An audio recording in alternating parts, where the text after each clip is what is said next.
జగన్మోహన్ రెడ్డి 2024 ఎన్నికలకు ముందు అనేక తప్పులు చేశాడు. అది ప్రజలు ఇచ్చిన తీర్పు. మనందరికీ ఆ తీర్పుతోనే అర్థమైపోతుంది ప్రతిపక్ష హోదా ఇవ్వకుండానే జగన్మోహన్ రెడ్డిని ఎందుకు పక్కన పెట్టారు.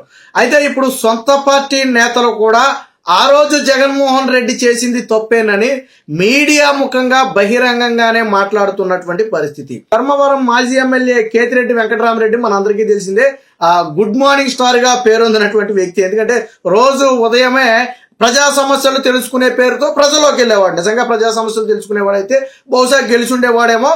అయితే ఆ తర్వాత అనేక అవకతవకలు బయటపడటం, ఆయన చెరువుల్ని వాటిని ఆక్రమించేసి ఏదో గెస్ట్ హౌస్లు, ఫామ్ హౌస్లు, లగ్జరీ హౌస్లు కట్టుకోవడం, కొంతమంది రైతుల భూమిని ఆక్రమించారని రకరకాల ఆరోపణలు ఉన్నాయి. యువగళం పాదయాత్ర సందర్భంగా కూడా నారా లోకేష్ డ్రోన్ ఎగరేసి అక్కడ ఉన్నటువంటి వాస్తవ పరిస్థితిని ప్రజల ముంచుంచిన పరిస్థితి. అదే కేతిరెడ్డి వైసీపీ పార్టీకి జగన్మోహన్ రెడ్డికి వీరాభిమానిగా ఉన్నటువంటి వ్యక్తి. ఇదే కేతిరెడ్డి ఇప్పుడు కొన్ని సంచలన వ్యాఖ్యలు చేశారు. వైసీపీ ఓటమికి ఆ సిచ్యువేషన్ ని జగన్మోహన్ రెడ్డి హ్యాండిల్ చేయటం రాకపోవటమే ప్రధాన కారణం. మేము ఈ స్థాయిలో ఓడిపోవటానికి జగన్మోహన్ రెడ్డి తీసుకున్న కొన్ని నిర్ణయాలే కారణమని నిర్మోహమాటంగా బహిరంగంగా ఒక మీడియా వేదికగా ప్రకటించడం జరిగింది. వైసీపీ నాయకులు ఇప్పుడు ఇదే చర్చగా మారింది. వాస్తవానికి జగన్మోహన్ రెడ్డి ఓడిపోయిన తర్వాత కూడా అందరూ జగన్మోహన్ రెడ్డి స్ట్రాటజీలు కరెక్టే, ఏదో సజ్జల రామకృష్ణారెడ్డి వల్ల ఓడిపోయారు లేదా ఇంకొకటి వల్ల ఓడిపోయారు అని చాలా మంది అనుకున్నారు. బట్ వాస్తవానికి వాళ్ళ పాత్ర నామమాత్రంగానే ఉంటుంది. ప్రభుత్వాన్నే మార్చే స్థాయిలో వాళ్ళ పాత్ర ఉంటుందంటే ఆ స్థాయిలో ఉండకపోవచ్చు. నిజంగా జగన్మోహన్ రెడ్డి ఇమేజ్ గానా ప్రజల్లో గట్టిగా ఉండుంటే సరే, ఓటమి సంగతి దేవుడెరికి కానీ ప్రతిపక్ష హోదా అయినా వచ్చి ఉండాలి. కానీ అది కూడా రాలేదు. పైగా సొంత పత్రికల ద్వారా జగన్మోహన్ రెడ్డికి వెయ్యని జాకీలంటూ లేవు. 5 ఏళ్ల పాటు జగన్మోహన్ రెడ్డిని ఆకాశంలో పెట్టారు. ప్రధానమంత్రి కంటే కూడా జగన్మోహన్ రెడ్డి బెటరు, దేశానికే ప్రధాని కావాలన్న స్థాయిలో పెట్టారు. బట్ ఎన్ని సీట్లు ఇచ్చారు? 11 సీట్లు ఇచ్చారంటే సాక్షిలో వచ్చే విషకథనాలను ప్రజలు నమ్మలా. ఇక ఇప్పుడు కేతిరెడ్డి ఏ తప్పులను ఒప్పుకున్నాడంటే ముఖ్యంగా ఒక 3-4 ప్రధాన తప్పులను ఒప్పుకున్నాడు. ఒకటి, తెలుగుదేశం పార్టీ కార్యాలయం మీద దాడి చేయటం అనేది తప్పే ఖచ్చితంగా.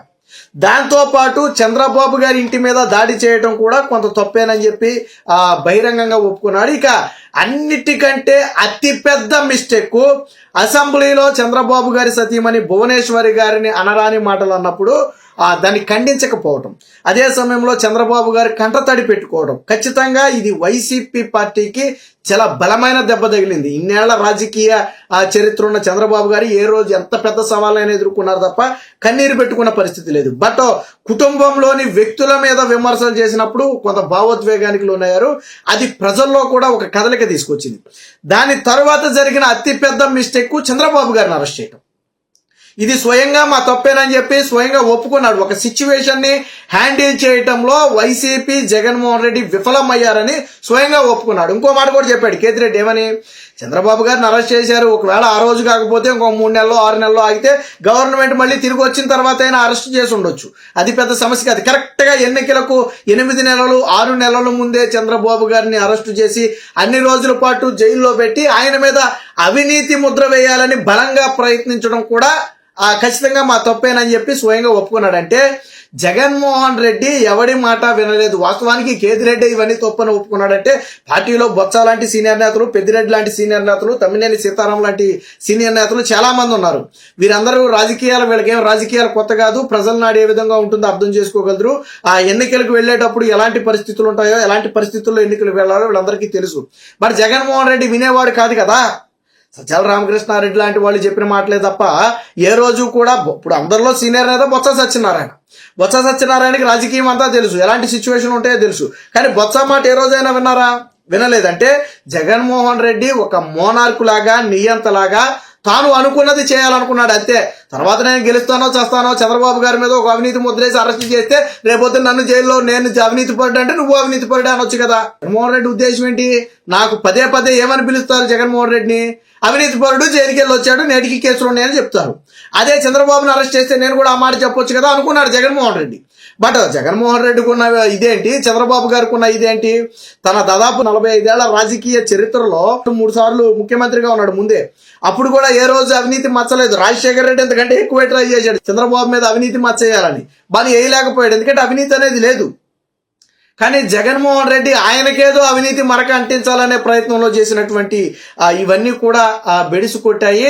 అంటే మొత్తంగా ఒక అనుభవం లేని వ్యక్తికి చేతికి పగ్గాలు ఇస్తే ఎలా ఉంటుందో జగన్మోహన్ రెడ్డి నిరూపించారు. వాస్తవానికి 2014 సమయంలో ప్రజలు ఏం ఆలోచించారంటే, విభజిత ఆంధ్రప్రదేశ్, రాజధాని లేని రాష్ట్రం, ఇలాంటి సమయంలో జగన్మోహన్ రెడ్డి లాంటి ఒక ఆర్థిక నేరస్తుడి చేతిలో రాష్ట్రాన్ని పెడితే ఏమైపోతామో అనే భయంతో ప్రజలు చంద్రబాబు గారికి పట్టం కట్టారు. అప్పుడు కూడా జగన్మోహన్ రెడ్డి దాదాపుగా దగ్గరకు వచ్చినంత పని చేసడం కూడా అది వేరే విషయం. బట్ అప్పుడు పట్టం కట్టారు. కానీ 2019 ఎన్నికల సమయానికి ఏమైంది, ఆల్రెడీ అన్ని నిర్మాణాల్లో ఉన్నప్పటికీ కూడా అప్పటికి 5 ఏళ్ల పాటు పోరాడాడు జగన్మోహన్ రెడ్డి. ఆ తర్వాత ఒక 5 ఏళ్ళు, మొత్తంగా 10 ఏళ్ల పాటు తన తండ్రి తర్వాత ఆ పేరుతో వచ్చి ఎదురు చూశాడు. ఒక అవకాశం ఇద్దాములా అన్న ఆతృతే తప్ప చంద్రబాబు గారు తప్పు చేశారని ప్రజలు అన్ని సీట్లు ఇవ్వలేదు, లేదా చంద్రబాబు గారు చేసిన పాలన వాళ్ళకి నచ్చలేదని అన్ని సీట్లు ఇవ్వలేదు. ఒకవేళ నిజంగానే చంద్రబాబు గారి పాలన నచ్చకే జగన్మోహన్ రెడ్డికి 151 సీట్లు ఇచ్చుండే ఆ వేవ్ అనేది అంత స్పీడ్గా పోదు. కనీసం జగన్మోహన్ రెడ్డి 80-90 సీట్లతో ఆయన గెలవాల్సి ఉంటుంది. కానీ గెలవలేదు కదా జగన్మోహన్ రెడ్డి. ఎందుకు గెలవలేదు అంటే, ఆ రోజు జగన్మోహన్ రెడ్డికి ఒక అవకాశం ఇచ్చారు, దాన్ని మిస్యూజ్ చేసుకున్నాడు. అడ్డగోలుగా ఏదో జగన్మోహన్ రెడ్డి చాలా సూక్తులు చెప్పాడు, పార్టీ నాయకులను ఎవరైనా జాయిన్ చేసుకోవాలని నేను రాజీనామా చేయించుకుంటాను. మరి టీడీపీ నుంచి అడ్డగోలుగా ఎమ్మెల్సీలతో పాటు ఎమ్మెల్యేలను లాక్కున్నాడు, వాళ్ళతో రాజీనామాలు చేయించలేదు. తర్వాత తిరిగి వాళ్ళకే టికెట్లు ఇచ్చాడు. ఏమైంది పరిస్థితి? ప్రజలు యాక్సెప్ట్ చేశారా? చేయలేదు. ఈరోజు కేతిరెడ్డి ఇప్పుడే కాదు, గతంలో కూడా కొన్ని వివాదాస్పద వ్యాఖ్యలు చేశారు. చంద్రబాబు గారు అధికారంలోకి వచ్చి 2 నెలలు గడవక ముందే పథకాల గురించి, ఇసుక గురించి నానా యాగి చేస్తే కొంచెం టైం ఇవ్వాలి కదా. మరీ 2-3 నెలల్లోనే విమర్శలు చేయడం అనేది కరెక్ట్ కాదు. ప్రభుత్వానికి అట్లీస్ట్ ఒక 6 నెలలు సమయం ఇచ్చి ఆ తర్వాత ప్రశ్నించాలి. కానీ వాళ్ళు సెట్ అవ్వడానికే 2 నెలల సమయం పడితే ఇలాంటి సమయంలో విమర్శలు కరెక్ట్ కాదు అని చెప్పి కూడా కేతిరెడ్డి చెప్పడం జరిగింది.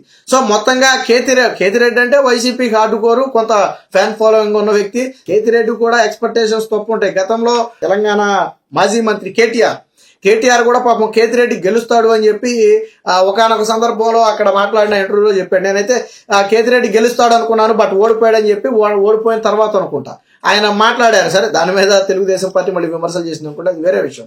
అంటే అందరూ ఏమనుకున్నారంటే కేతిరెడ్డి లాంటి వాళ్ళు కూడా గెలుస్తారు అనుకున్నారు. బట్ వాస్తవానికి కేతిరెడ్డి అక్కడ చేసింది ఏమీ లేదు. సరే, ఏది ఏమైనా మొత్తానికి వైసీపీ పార్టీలో ఉన్నటువంటి కీలక వ్యక్తుల్లో కేతిరెడ్డి అనే ఒక వ్యక్తి ఖచ్చితంగా ఒక వ్యక్తిగా ఉంటాడు. ఎప్పుడూ ప్రజల నోట్లలో నానటం, అది మంచిగా చెడ కాసేపు పక్కన పెడితే ప్రతి సందర్భంలో కూడా ప్రజల నోట్లలో నానటం అనేది కేతిరెడ్డికి అలవాటే. అలాంటి కేతిరెడ్డికే దిక్కు లేదు. అలాంటి కేతిరెడ్డి ఈరోజు జగన్మోహన్ రెడ్డి తప్పటడుగులు వేశాడు. కొన్ని నిర్ణయాలు మమ్మల్ని ముంచేశాయి. జగన్మోహన్ రెడ్డికి క్రైసిస్ మేనేజ్మెంట్ తెలియదు, అలాగే